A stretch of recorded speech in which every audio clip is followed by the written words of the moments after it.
예배 자리에 오셨는데 주의 이름을 부르면서 오늘 우리에게 필요한 구원의 역사가 우리 사랑하는 성도들에게 가득하시기를 주님의 이름으로 축원합니다.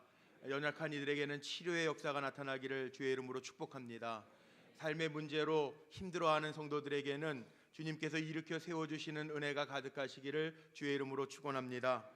하나님 오늘 우리에게 주시는 말씀 우리 함께 보도록 하겠습니다. 구약성경 잠언 22장 6절에 있는 말씀과 신약성경 에베소서 6장 4절에 있는 말씀, 구약의 한 절, 신약의 한 절 말씀 보겠습니다. 구약성경 935쪽 잠언 22장 6절에 있는 말씀 먼저 보시겠습니다.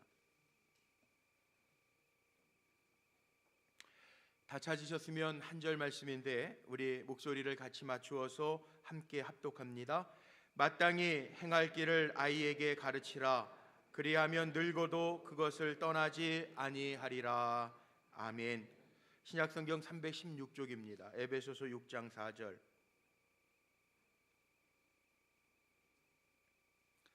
에베소서 6장 4절 말씀 우리 한 목소리로 같이 읽겠습니다. 또 아비들아 너희 자녀를 노엽게 하지 말고 오직 주의 교훈과 훈계로 양육하라. 아멘. 오늘 5월 첫 주일이고 어린이 주일로 한국교회가 지킵니다. 특별히 5월달을 가정의 달이라고 이야기하는데 우리 사랑하는 성도님들의 가정이 주님의 말씀 안에서 약속 있고 복된 형통한 가정이 되시기를 주님의 이름으로 축복합니다. 가정의 달이기 때문에 5월달 한 달은 가정에 대한 주제를 가지고 말씀을 나누려고 하는데 특별히 우리가 하나님의 자녀이기 때문에 성경 속에서 성경 안에서 하나님 앞에 가정이 무엇인가 물어보면서 말씀이 우리에게 가르쳐 주시는 교훈을 가지고 아름다운 가정, 천국이 되어지는 가정이 되기 위하여 기도하며 노력하는 시간을 가져보려고 합니다. 가정이 참 소중합니다. 부활절이 기독교에서 가장 큰 절기라고 하는데 이 부활절기 가운데 가정의 달이 있어서 제 나름대로는 이런 해석을 해봅니다. 부활, 가정 안에도 하나님 주시는 능력으로 기쁨과 감사와 은혜가 회복되는 가정들이 되었으면 좋겠다라는 기도를 가지고 특별히 말씀을 나누면서 한번 은혜를 같이 해보려고 합니다. 성경의 이야기를 보면 가정하고 다 연관이 되어져 있습니다. 아브라함의 이야기가 믿음의 조상 아브라함의 이야기가 창세기 12장부터 나오는데 하나님께서 아브라함을 부르실 때에도 아브라함과 사라에게 이삭이라고 하는 아들을 약속하십니다. 가정 안에서 되어지는 일들을 통해서 하나님이 어떻게 역사를 주관하시고 하나님의 사람을 세워가시는지를 보여주고 계십니다. 그래서 성경에는 족보 이야기도 많이 나옵니다. 가정의 이야기가 성경 안에 가득가득 채워져 있습니다. 요셉도 우리가 아는 것처럼 아버지 야곱이 편애함으로 형제들에게 미움을 받고 가정 안에 문제가 생겨져서 버림을 받고 그러나 하나님의 섭리 가운데 애굽에서 총리 대신으로까지 세워지는 이야기가 나오죠. 한나도 가정 안에 아이가 없어서 기도하다가 사무엘을 얻는 이야기, 또 우리가 잘 아는 열왕기 상 역대기 상하를 보면 왕들의 이야기가 나오는데 왕들의 이야기도 가정의 가문의 이야기들로 들려지고 있습니다. 예수님도 유다 지파 가운데 족보를 통해서 오시는 그 말씀이 마태복음 1장에 나와 있습니다. 가정이라고 하는 거 우리의 삶 속에서 떠날래야 떠날 수 없는 보금자리가 가정입니다. 가정이 없는 사람은 아무도 없습니다. 부모 없이 이 땅에 온 사람도 없습니다. 부모의 사랑과 손길 없이 성장한 이도 없습니다. 성도들이 성실하게 우리에게 맡겨진 일들도 잘 감당해야 되겠지만 성경에 보면 하나님 이렇게 말씀하십니다. 시편 127편 3절 말씀에 보니까 하나님이 주시는 기업들, 땅들도 많이 있지만 자녀는 하나님이 주신 기업이라고 분명하게 강하게 말씀하고 있습니다. 자식은 그 어떤 기업보다도 중요하다라고 하는 사실입니다. 우리 교회 어르신들, 우리 원로 장로님들 뵐 때에도 그런 얘기 많이 하십니다. 자식 농사가 참 중요하다라고 하는 이야기를 하십니다. 인생을 살아도 자식 때문에 힘들면 힘이 든 것이고 인생을 살아도 자식이 잘 풀려지고 열려지고 복되면 부모님들의 마음도 복되고 기쁘고 흐뭇하다라고 하는 이야기를 많이 합니다. 그만큼 자식 기업이라고 하는 게 중요한 것이고, 또 하나님도 자식이라고 하는 게 중요해서 자녀들 양육에 대한 이야기가 성경 안에 가득 담겨져 있는데, 저는 말씀을 준비하면서 이런 생각을 해봤습니다. 우리 성도들이 자녀라고 하는 하나님이 우리에게 맡겨주신 기업을 잘 가꾸어서 하나님께는 영광이요 부모와 가문에는 기쁨과 감사가 되는 그런 자녀 교육이 우리 성도들의 가정 속에 가득하시기를 바랍니다. 약속이 있더라고요. 하나님이 아브라함을 불러내면서 자녀의 축복을 약속하시면서 하늘의 뭇별처럼, 하늘의 별처럼 우리 성도님들의 가정의 자녀들이 복되시기를 간절히 소망합니다. 그런데 문제가 있습니다.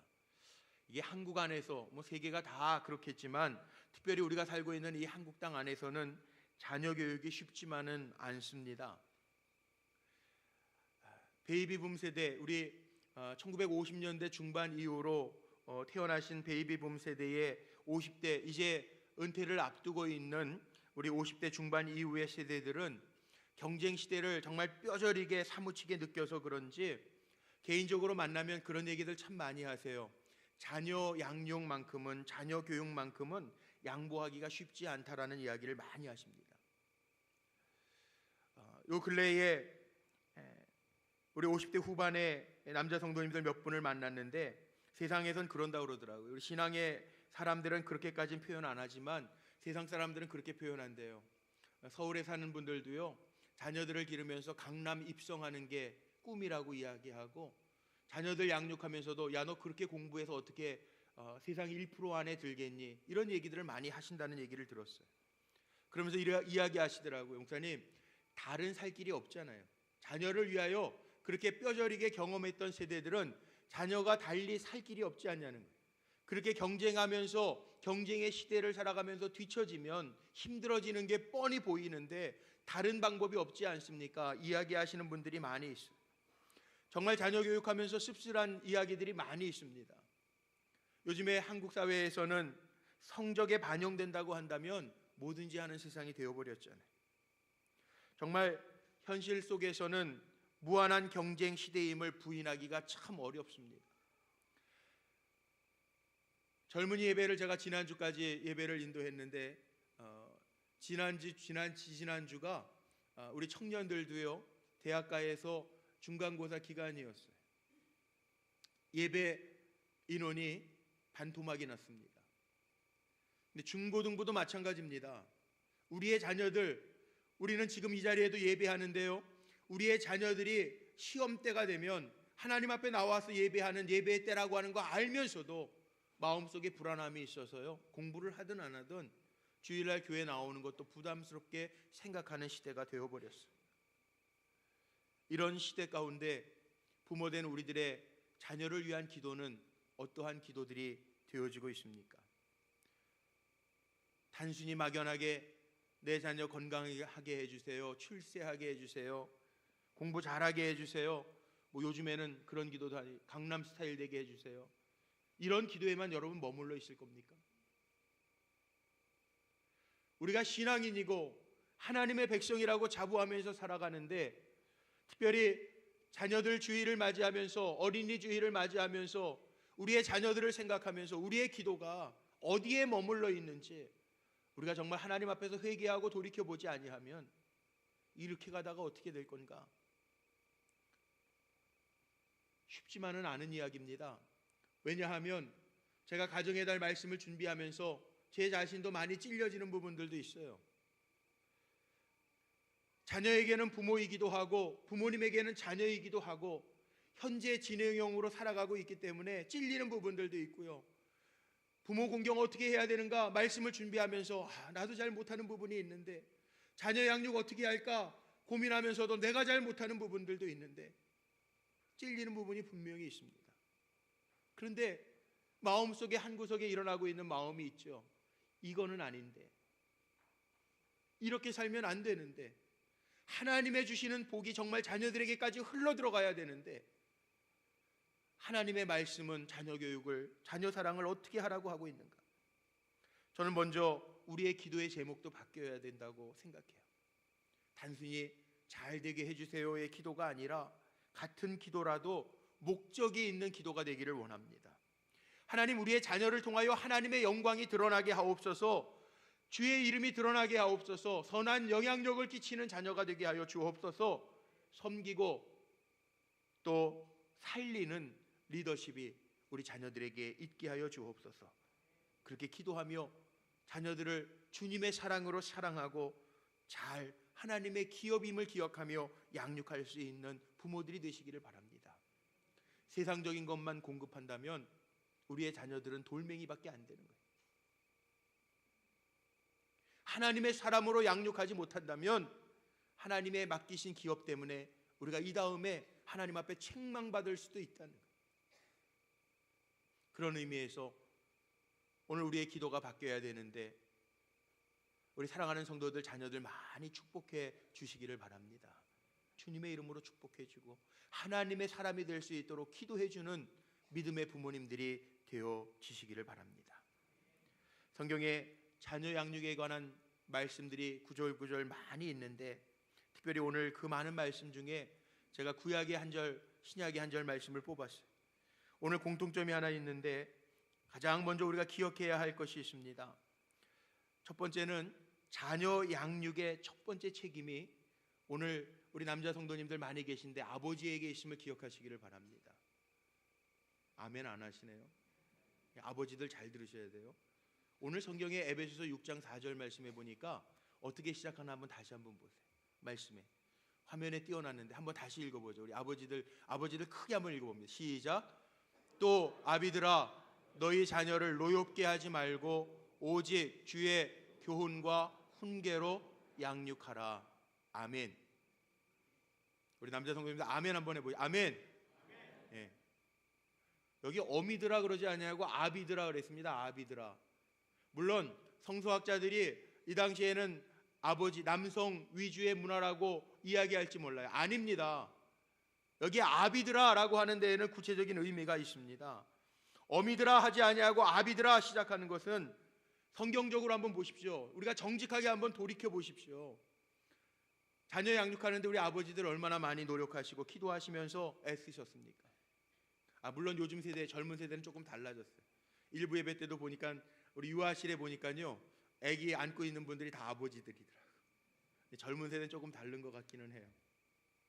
그런데 저희 자랄 때도 마찬가지였고 저희 윗세대들도 마찬가지고 여기 아버지들 많이 계신데 사실 자녀 양육 아내에게, 엄마들에게 다 맡기지 않았습니까?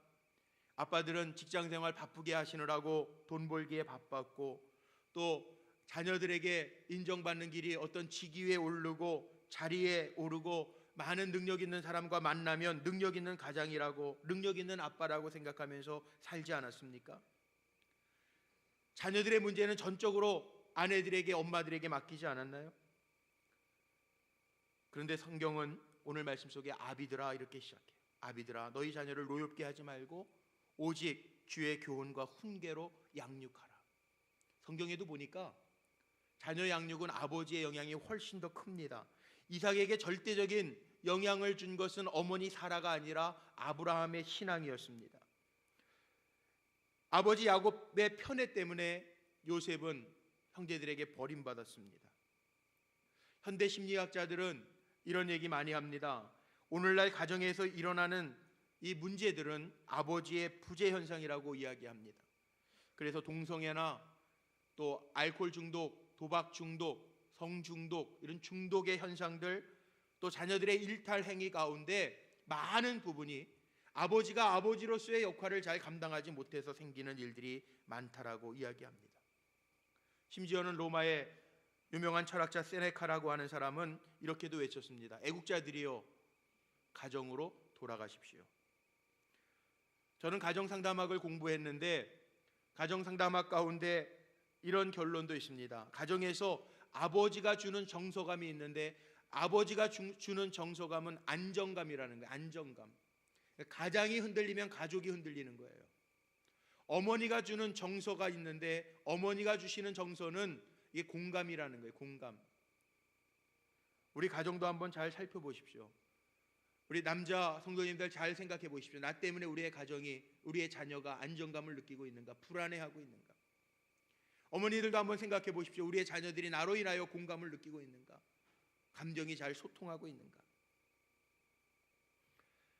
제가 이민교회 목회를 할 때 좀 비애가 담긴 말이긴 했는데, 아버지도 세 종류의 아버지가 있다고 그랬어요. 이민교회에서 그랬던 얘기입니다. 독수리 아버지가 있고, 기러기 아버지가 있고, 펭귄 아버지가 있대요. 무슨 의미인지 다 아시죠? 독수리 아버지는 아내와 자식을 유학시켜 놓고 문제가 있으면 언제든지 날아올 수 있는 여력이 있는, 힘이 있는 아버지를 독수리 아버지라고, 때가 돼서 가끔 올 수 있는 아버지를 기러기 아빠라고 그러죠. 근데 무슨 일이 생겨도 날아갈 수 없는 아버지를 펭귄 아빠라고 이민교회에서는 그랬어요.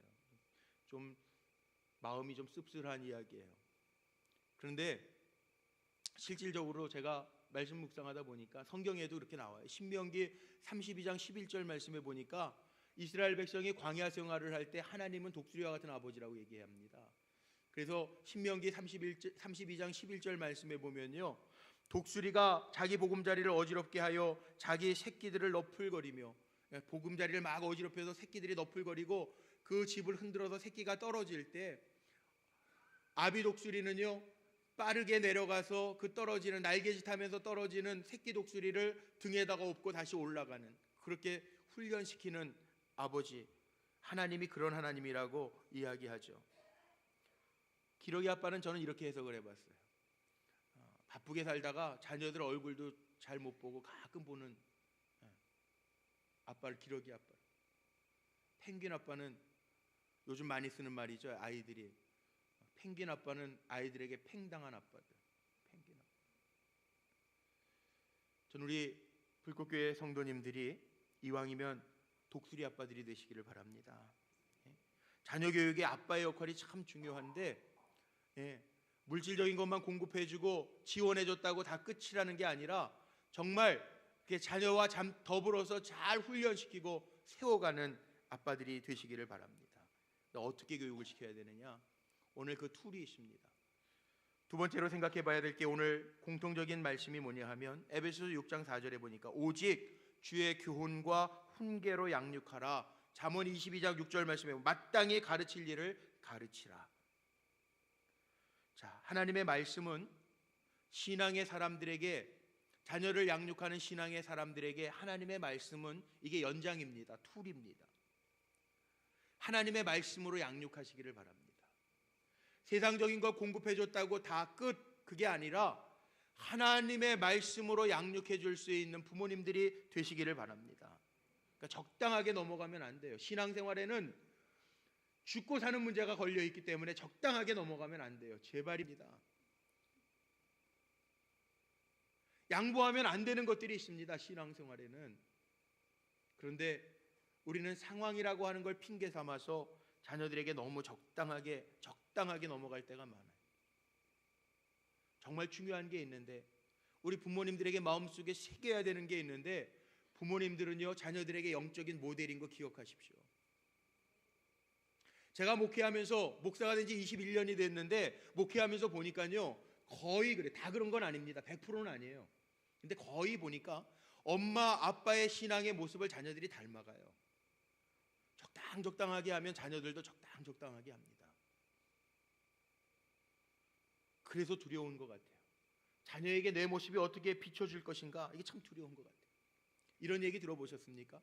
손님들의 가정이라고 하는 것이요, 손님들은 가정의 앞마당을 보지만 자녀들은 가정의 뒷마당을 본다, 그래요. 자녀들에게 이렇게 살아라 말해가지고 자녀들이 닮아가지 않습니다. 절대로 안 닮아갑니다. 그렇게 말씀 안에서 살아가는 부모님들을 보면서 닮아갑니다. 성경에 가정의 모델들이 있죠. 다윗과 같이 우리가 닮아가고 싶은 믿음의 사람 다윗도 있는, 하나님의 마음에 합한 종이라고 하는 다윗도 있는데, 다윗도요 가정 안에서 아픔도 있어요. 압살롬의 반역 알잖아요. 대개 부모가 믿음이 좋으면 자식도 믿음이 좋아야 된다고 생각을 하는데 100% 그런 건 아니더라고요. 히스기야 왕과 므낫세 이야기를 봐도 그래요. 히스기야 왕은 하나님을 두려워하고 정말 종교적으로 개혁을 하면서 감당했던 왕인데 12살에 히스기야 왕 뒤를 이었던 아들 히스기야 왕의 아들 므낫세는요 하나님 앞에서 그 정치가 악했다, 하나님 보시기에 악했다라고 표현되어져 있어요. 히스기야 왕은 39살 때 병이 걸려 죽을 뻔했는데 이사야 선지자가 히스기야의 기도를 보면서 하나님의 말씀을 맡아 증거하죠. 내 연한이 15년 더 하나님이 연장하셨다. 그리고 나서 3년 후에 히스기야 왕이 42에 얻은 아들이 므낫세 왕이에요. 그런데 히스기야 왕이 그때서부터 좀 변질됐던 것 같아요. 성경에도 그렇게 표현되어져 있는 부분들이 있습니다. 눈물 흘려 구할 때 낯을 벽을 향하여 두고 구할 때 히스기야가 병고침을 받고 15년 연장되었는데요. 병고침 받고 나서 므낫세 아들을 얻고 나서는요 아마 귀하게 얻은 아들이어서 그런지 아들 혹시 만지면 터질까, 건드리면 어떻게 될까, 호 불면 날아갈까 걱정하면서 길렀던 것 같아요. 가르치지 아니하고 마땅히 행할 길로 가르치지 아니했던 것 같아요. 므낫세 왕은 성경의 이야기 속에 보면 하나님 보시기에 악을 행한 종이라고 기록되어져 있고, 또 성경에 보면 히스기야 왕 자체도요 하나님이 이적을 보이셨지만 히스기야 왕이 나중에는 마음이 교만하여 그 받은 은혜를 보답지 아니함으로 진노가 그와 유다와 예루살렘에게 내리게 되었다. 이렇게 성경에 역대하 32장 말씀에 표현되어져 있는 부분들도 있어요. 이유는 단 한 가지입니다. 성경의 잠언에도 나와 있는 것처럼 채찍과 꾸지람이 주는 지혜가 있는데 임의로 행하게 내버려 두은 자식은 어미를 욕되게 하느니라. 가르칠 때 가르치지 아니한 자식은 부모에게 욕이 된다는 거예요. 자식이 잘못하면 부모가 욕먹는 거죠. 성경에 다 있더라고요. 가르쳐야 될 것, 마땅히 가르쳐야 될 것, 주의 교양과 훈계로 가르치지 아니하면 자녀들이 빗나갈 수 있다는 거예요. 영적으로 우리 부모님들이 꼭 기억해야 될 것, 자녀 사랑은요 영적으로 우리가 바로 서는 길입니다. 오늘 예배하는 우리 부모님들이 영적으로 바로 서서 자녀들에게 영적인 모델이 되어질 수 있게 되시기를 바랍니다. 그래서 영적으로 바로 서서 가르쳐야 될 일들은 우리 부모님들이 잘 가르쳐야 돼요. 오늘 잠언 22장 6절 우리가 함께 읽은 말씀에 보니까 마땅히 행할 길을 아이들에게 가르치라. 그리하면 늙어도 그것을 떠나지 아니하리라. 양보나 타협하지 아니하고 가르쳐야 할 일들은 가르쳐야 된다. 얼마 전에 세상을 떠나신 그 강영우 박사님 아시죠? 맹인 강영우 박사님 여러 책을 남겼는데 피츠버그에서 철학박사, 연세대학에서 철학박사를 받으신, 그리고 미국의 백악관 국가 장애위원회 정책 차관보를 맡으셨던, 지금 천국 가셨죠? 강영우 박사님이 쓴 책들이 많이 있는데 거기에 아버지와 아들의 꿈이라고 하는 책 속에 그 두 아들이 있었는데 강진석, 영어 이름으로는 폴 강이라고 하는 그 큰 아들이 하버드 대학을 나왔는데 그 하버드 대학에 입학할 때 그 입학 시험을 보면서 그 에세이를 썼던 그 글 전문이 그 책에 나와 있습니다. 하버드 대학 입시할 때 이 큰 아들이 썼던 에세이 제목이 뭐였냐 하면 문제가 이렇게 나왔어요. 당신의 인생에 가장 영향을 준 사건이나 경험은 무엇입니까? 기술하시오. 우리나라식으로 얘기하면 논술 시험인데 여기에 강진석 군이 쓴 글이 많은 사람들에게 이렇게 감동을 주었다고 합니다. 그 전문을 제가 한번 좀 오늘 읽어 드리려고 해요. 아버지들 어떤 마음으로 우리가 자녀 양육을 해야 되는가? 자녀들에게 아버지 경험이라고 하는 게 무엇일까? 한번 생각해 보면서 한번 들어보시기를 바랍니다. 제가 한번 그 전문을 읽어 드릴게요. 내 방은 커다란 공사장의 축소판이었다. 레고로 만든 건축물들과 조그만 자동차들, 그리고 색칠 공부 책들 옆에 우뚝 서 있는 커다란 탑들, 분주했던 하루를 마치고 어질러져 있는 장난감들을 피해 침대에 누워 아버지가 이제 자야지라며 불을 꺼주시면 나의 하루는 마감이 되는 것이었다. 나는 5살 고사리 손으로 머리를 받치고 어둠 속의 허공을 올려다보고 있다. 밤의 침묵이 나를 감싸기 시작하면 언제나 변함없이 부드러운 손길로 책장을 넘기는 소리가 나를 반기곤 했다. 자리를 잡고 세서미 스트리트 이불로 나의 작은 몸을 포근히 감싸고 나면 따뜻하면서도 부드러운 최면사의 기법을 닮은 아버지의 책 읽는 음성이 나를 사로잡았다. 아버지의 부드러운 음성은 나를 유치원에서 미지의 세계로 이끌어갔고 그 이야기들 속에서 나는 거북이, 토끼와 경주를 하고 선한 사마리아인을 만나며 자유로이 상상의 날개를 펼칠 수 있었다. 그저 간간히 들려오는 아버지의 책장 넘기는 소리가 방해가 될 뿐이었다. 상상의 세계에서 여행을 하던 나는 늘 이야기가 채 끝나기도 전에 잠이 들어버렸고 다음 날 아침 눈을 뜨면 오늘은 이야기를 끝내겠다는 기대로 하루를 시작하곤 했다. 어느 날 아침 나는 내 상상의 날개를 활짝 펼쳐주던 아버지의 마술책, 점자책을 열어보았다. 내 상상의 뿌리인 그 책에는 그림도 글자도 없이 올록볼록하게 튀어나온 점들만이 가득할 뿐이었다. 점자 페이지 위에 나의 손을 얹어놓고 이리저리 더듬어 보며 아버지는 어떻게 이것을 읽으실까 생각해 보기도 했지만 어린 나로서는 도무지 알 수 없는 일이었다. 그 순간 나는 한 가지를 깨닫게 되었는데 그때까지 나는 아버지가 앞을 보지 못하는 맹인이라는 사실을 생각해 본 적이 없다는 것이었다. 아버지가 앞을 보지 못한다고 해서 내가 잃은 것은 아무것도 없었기 때문이었을 것이다. 매일 밤 아버지는 수많은 이야기로 나를 당신의 세계로, 상상의 세계로 이끌어 주셨다. 아버지와 나, 그리고 나의 상상의 세계는 때려야 뗄 수 없는 내 어린 시절의 동반자였다. 나의 어린 시절을 회상해 보면 유관이 없이도 볼 수 있는 세상을 보여주신 맹인 아버지를 가진 게 얼마나 다행한 일인가 깨닫게 된다. 세월이 흘러 나도 자랐고 많은 것이 변했지만 늘 변하지 않고 남아있는 것은 아버지가 잠자리에서 읽어주신 이야기들이 나에게 미친 영향이다. 아버지의 이야기들로 나는 뛰어난 상상력과 창의력을 가지고 독창적으로 생각하는 법을 배웠고 미래를 향한 비전이 선명해졌다. 또 한 가지 잊을 수 없는 교훈은 인간의 가치는 보이는 겉모습으로만 판단해서는 안 된다는 사실과 지극히 평범한 환경에서 그리고 지극히 평범한 사람들로부터도 인생의 귀중한 진리를 배울 수 있다는 것이다. 나의 아버지는 외모로 보면 장애인이다. 그러나 나에게 아버지는 내가 아는 세상 어떤 사람들보다도 뛰어난 능력과 재능을 갖추신 분이다. 아버지는 당신의 장애를 통해 세상을 살아가는 데 꼭 필요한 고귀한 교훈을 깨우쳐 주셨다. 아버지로 인해 나는 세상을 넓은 시야로 바라보고 도전하게 되었고 누구나 나의 스승이 될 수 있다는 배움의 자세로 삶에 임할 수 있게 되었다.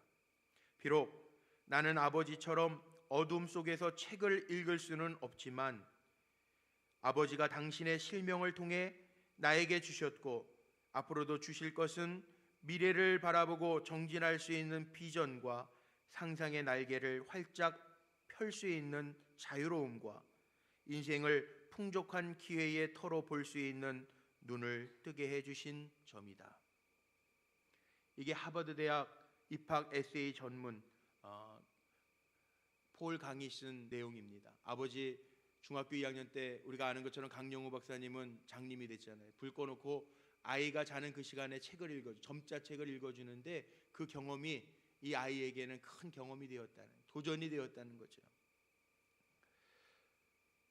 우리 부모님들 분명하게 기억하십시오. 자녀들에게 마땅히 가르쳐야 될 것, 들려줘야 될 것 가르치고 들려줄 수 있는 부모님들이 되시기를 바랍니다. 그리고 여기 하나 더, 저는 젊은 가정 신방하면서 꼭 제가 전하는 말씀이 있습니다. 자녀는요, 부모의 마음대로 양육되지 않습니다. 자녀를 잘 양육할 수 있는 툴이 하나 있는데 그것은 축복의 기도입니다. 여기 할머니 할아버지들도 많이 계신데 전 그렇게 축복해 드리고 싶어요. 할머니 할아버지들 자녀가 컸으면 손주들하고 사시는 분들도 있잖아요. 손주들도 많이 축복해 주시기를 바랍니다. 참 이상한 것은 부모님의 축복, 할아버지 할머니의 축복의 기도는요, 자녀들로 하여금 손주들로 하여금 내가 어떤 존재인가를 깨닫게 합니다. 한번 실천해 보세요. 어머니 아버지의 축복의 기도가, 할머니 할아버지의 축복의 기도가 내가 어떤 존재인지 손주들에게 자녀들에게 깨닫게 해준다니까요. 축복의 기도를 받고 자란 자녀들은 절대 세상에서 막 살지 않습니다.